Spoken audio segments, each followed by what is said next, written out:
Welcome my channel Mithila जी की दुनिया। तो दोस्तों देखिए, सवेरे सवेरे हम लोग चाय के साथ थोड़ा मखाना लेते हैं, तो ये भून के रख लिया जाता है और ये कम से कम 2 दिन 3 दिन के लिए हो जाता है। और ये बिना घी का भूनता है, इसलिए काफ़ी देर हम लोगों को भूनना पड़ता है।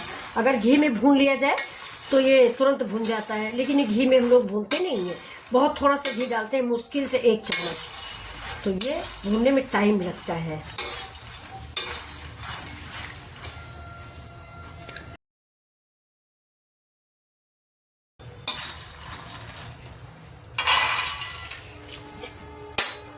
से हम इसको इसमें पलट लेंगे, नहीं तो कढ़ाई गर्म है, हमारे सारे मखाने जल जाएंगे।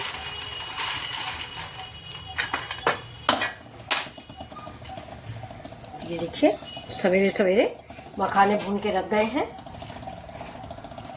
अब इसमें जब खाना होगा तो काला नमक, चाट मसाला और किसी बंद कंटेनर में हम रख देंगे। ये देखिए, बस काला नमक और चाट मसाला, चाय के साथ मज़ेदार नाश्ता रेडी है। आप लोगों को कैसा लगा ये, तो आप लोग भी बनाइए। अब इसमें चाहे तो आप अगर मतलब कश्मीरी मिर्च भी डाल सकते हैं और चाट मसाला डाल के, लेकिन चाट मसाला नमक होता है इसलिए हम लोग डाल के नहीं रखते, नहीं मेरे मखाने जो है मिहा जाते हैं। तो चलिए फिर मिलते हैं आपसे अगले वीडियो में।